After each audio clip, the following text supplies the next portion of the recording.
हमने सिर्फ और सिर्फ आज बात सुन के चले नहीं जाना, हमारी कल्बी कैफियत हो हुजूर की औलाद के साथ मोहब्बत की, हमारा लहजा हो उनसे प्यार का, तबीयत जमे।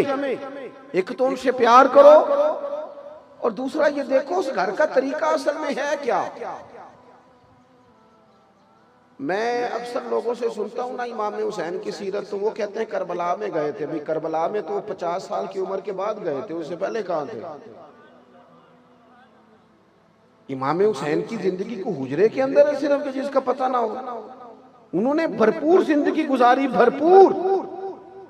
इमाम अली मकाम रदी अल्लाह ताला अन्हु का घराना शान वाला, ढका छुपा नहीं। तो अहले बैत नबूवत का जो तरीका उसे समझो। सबसे पहला उस घर का अंदाज ये है कि वो सब्र वाले लोग थे, कनात वाले लोग थे। इधर देखो, थोड़े पैसों पर वक्त गुजारने वाले थे, थोड़ी पर गुजारा करने वाले। हुजूर ने दुआ मांगी थी, या अल्लाह मेरे बच्चों को बकदरे जरूरत रोजी देना। माल दौलत जायदादें ये बनाई नहीं, आई बड़ी रखी नहीं, प्यार नहीं किया। किसी बंदे की, किसी गरीब की बेटी इतना काम करती है कि उसके हाथों पे छाले पड़ जाए, लेकिन हजरत फातिमा के पड़ जाते। यहां लोग कहते हैं ओहो बच्ची आ गई थी जी, मैं क्या करता। तो नबी पाक के पास आके हजरत फातिमा ज़हरा ने कहा कि या रसूल अल्लाह, सुना है आपके पास गुलाम आए, तो एक गुलाम मिल जाए तो चक्की पीस दिया करेगा, घर के काम काज कर देगा। तो नबी पाक ने फरमाया, पुत्र तुझे बेहतर नुस्खा ना दूं? या रसूल अल्लाह फरमाया 33 बार सुभान अल्लाह पढ़ा कर, 33 बार अल्हम्दुलिल्लाह पढ़ा कर, 34 बार अल्लाहु अकबर पढ़ा कर। जब तस्बीह खत्म होगी अल्लाह गुलाम आजाद करने का सवाब देगा।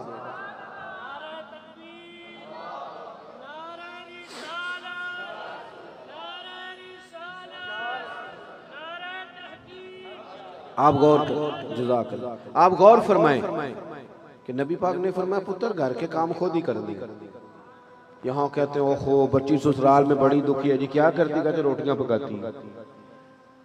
कंजुल माल में ये लफ्ज मौजूद है कि ऊंट के बालों की बनी हुई चादर ओढ़ के सैयदा फातिमा खुद चक्की पीस रही थी। बच्चे के लाडला, मेरा बच्चा लाडला है जी, क्या लाडला है? काम कोई नहीं करता, इन्हें कुछ नहीं कहना लाडला है। इतना दुनिया में कोई लाड कर सकता है जितना नबी पाक ने अपनी बेटी से किया है? हम तो अपने बच्चों की तबाही उतार रहे हैं, उनकी सलाहियतें खत्म कर रहे हैं। नबी पाक सल्लल्लाहु ताला अलैहि वसल्लम ने देखा कि सैयदा चक्की चला रही, तो हुजूर ने देखते हुए ये नहीं फरमाया कि फातिमा मैं को बंदोबस्त करता हूँ, मैं निकलता हूँ, मैं कुछ लाता हूँ ना। हुजूर देख के आंखों में आंसू आए और पता फरमाया क्या? फरमाया पुत्र दुनिया में थोड़ी सी तकलीफ बर्दाश्त कर, आखिरत की सारी इज्जतें अल्लाह तुझे ही अता फरमाएगा। अपने घर में काम काज करना, थोड़े पे गुजारा करना। अच्छा, फिर लुत्फ की बात यह है कि जितने सीरत निगार है ना, अहले बैत की सीरत लिखने वाले, वो सब लिखेंगे कि महीना महीना घर में खाना नहीं पकता था, चूल्हा नहीं जलता था, खजूर पानी पे गुजारा। हमारे तो शाम को रोटी मर्जी की न पकी हो तो बच्चे मोबाइल तोड़ देते हैं। चलो थोड़ी जी गल वड्डियां दी भी कर लेनी, यानी वो साहब भी अगर आ जाए उनकी मर्जी की रोटी ना पकी हो तो वो भी कहते तू पेके जा, इसलिए कि ये तूने क्या पकाया है। सुनो ये हुजूर का तरीका मुबारक भी सुनो।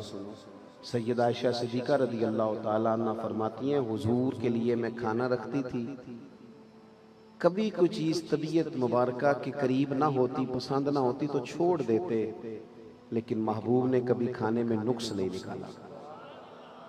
सुबह से शाम तक घर वाले बावर्ची खाने में गर्मी में खड़े रहे और तूने एक मिनट नहीं लगाया, हर चीज उधेड़ के रख दी।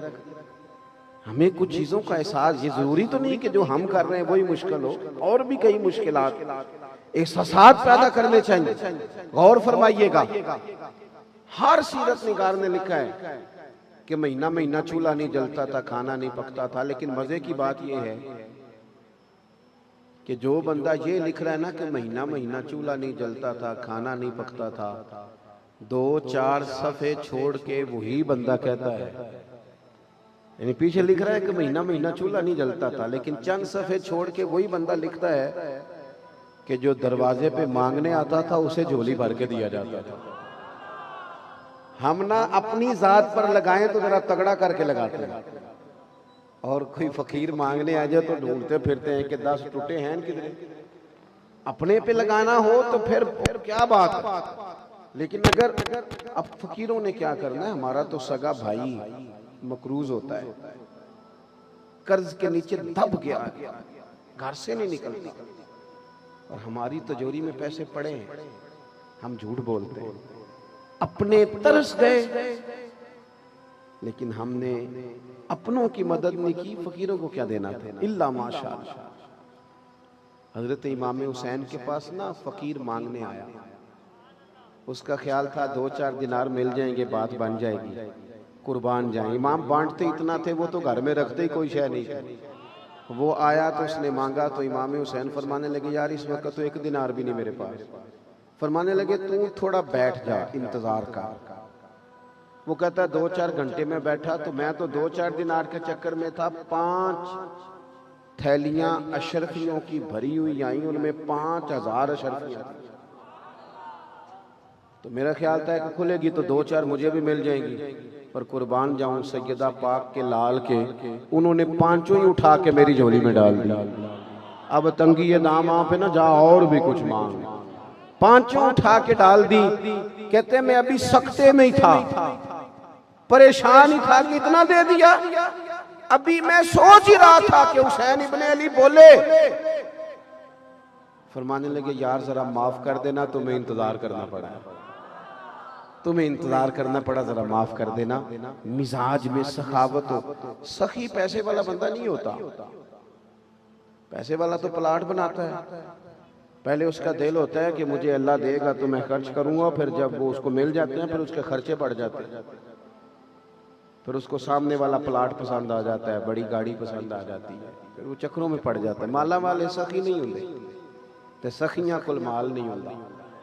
हाँ, इत्थे ओथे दोवी जहानी, सखी कंगाल भी नहीं होता।